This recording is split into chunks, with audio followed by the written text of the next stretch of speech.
Hello friends, कैसे हैं आप लोग। चलिए दोस्तों, आज हम लोग रूस और यूक्रेन के बारे में जानते हैं। ठीक है कि क्यों आजकल रूस और यूक्रेन के बीच युद्ध चल रही है, इसके पीछे का क्या रीज़न है, क्या तात्कालिक कारण है जो कि युद्ध चल रही है।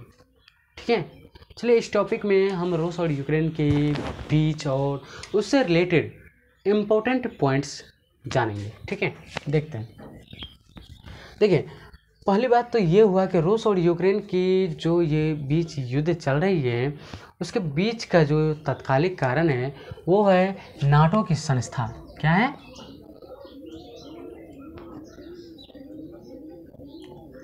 नाटो। ठीक है, नाटो क्या है? नाटो एक संस्था है जिसमें कुल 30 देश शामिल है।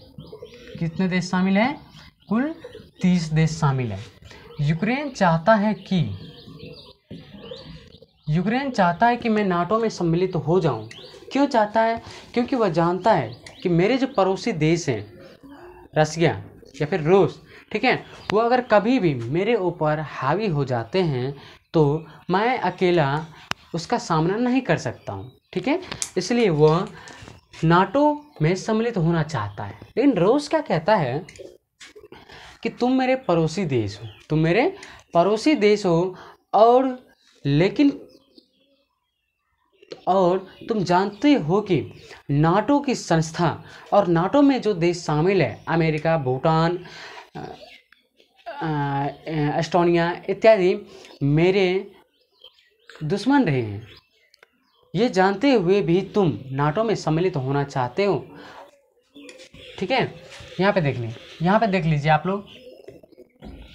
ये है रूस, ये बॉर्डर हो गया, ये यूक्रेन हो गया। ठीक है, अगर यूक्रेन इस नाटो में सम्मिलित हो जाते हैं तो नाटो में सम्मिलित जो ये 30 कंट्रीज हैं, 30 कंट्री में से कोई भी देश अगर यूक्रेन की बॉर्डर पर यूक्रेन की सहायता के लिए या फिर सुरक्षा के लिए सैनिक भेजना चाहते हैं तो भेज सकते हैं।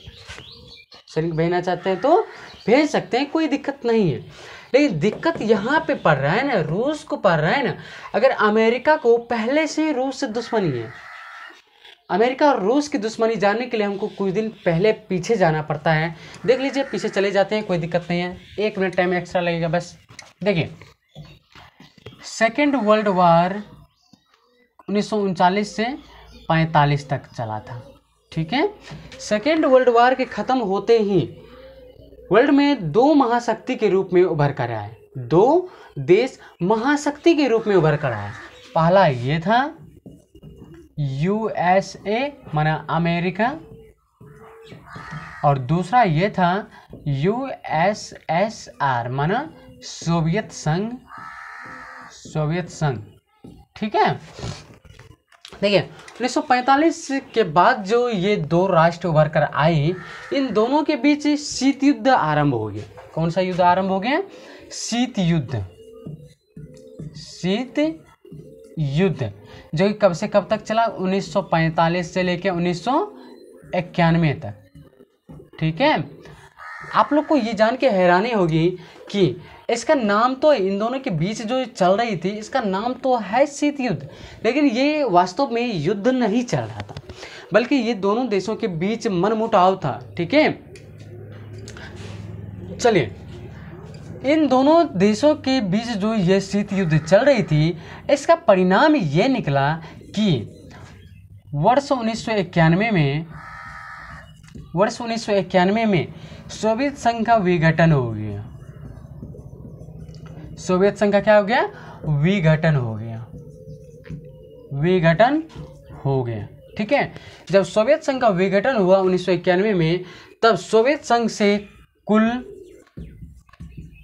15 देश बाहर निकले। कितने देश बाहर निकले? टूटकर 15 देश बाहर निकले। ठीक है, यही से आप लोगों को पता चल गया होगा कि बहुत पहले से ही अमेरिका और रूस के बीच युद्ध चल रही है। ठीक है, युद्ध चल रही है। अब देखिए, वास्तव में ये बात है कि रूस जो है, ठीक है, ये मान लेते हैं रूस है। ठीक है, इसके पड़ोसी देश हैं एस्टोनिया, इसी के पड़ोसी देश हैं लताविया, ठीक है। ऐसे ही और कंट्रीज हैं जो कि पहले से ही ये लोग पहले से ही नाटो के सदस्य बन चुके हैं, पहले से ही नाटो के सदस्य बन चुके हैं, रूस के पड़ोसी देश होने के बावजूद भी। अगर अब यूक्रेन भी नाटो में सम्मिलित हो जाता है तो रूस तो भाई बुरी तरह से फंस जाएगा, चारों तरफ से घिर जाएगा अपने दुश्मनों से। तब अमेरिका जब चाहे उस पर आक्रमण कर सकता है, ठीक है। देखिए, अमेरिका चाहता है कि किसी न किसी प्रकार से रूस के जो पड़ोसी देश हैं, आसपास के देश हैं, वो किसी न किसी प्रकार से मेरे अधीन आ जाए, मतलब नाटो संस्था के अधीन आ जाए, ठीक है, ताकि रूस को या फिर दुनिया को हम अपने